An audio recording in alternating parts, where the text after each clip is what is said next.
તો ગોપીનાથ દેવ મંદિરમાં મુંબઈના પરિવારે મુગટ અર્પણ કર્યો છે। ગોપીનાથ મહારાજને કરોડોના હીરા જડિત સુવર્ણ મુગટનું દાન આપવામાં આવ્યું છે। સ્વામિનારાયણ સંપ્રદાયનું મુખ્ય તીર્થધામ છે બોટાદનું ગઢડા।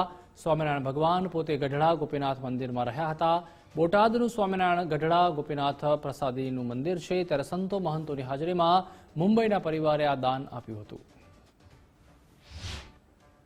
ગોપીનાથજી મહારાજને સુવર્ણનો રત્નજડિત મુગટ મુંબઈના શેઠ પરમ ભગવદીય શ્રી ચંદ્રેશભાઈ પારેખ એમણે પોતાના હૃદયની ભાવનાથી ગોપીનાથજી મહારાજને માટે અમૂલ્ય ઘણી મોટી કિંમત છે એની સુંદર મુગટ ભગવાન માટે બનાવ્યો। એનું આજે વિશેષ સરસ મજાનું પૂજન થયું ષોડોપચારથી અને વાગતે ગાજતે મુગટ દરબારગઢમાં બેન્ડ વાજા નગારાની સાથે લાવવામાં આવ્યો।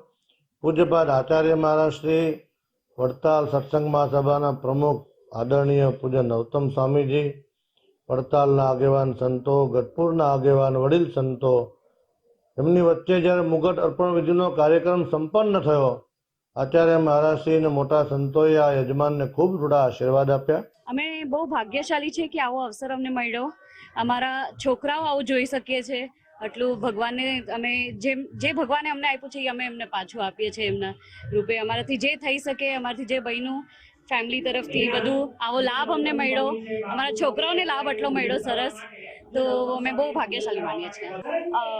વી consider self very lucky and fortunate કે અમને આવો અવસર મળ્યો અમારા આખા પરિવારને સાથે અહીંયા ગોપીનાથજી મહારાજને મુગટ ધરાવવાનો।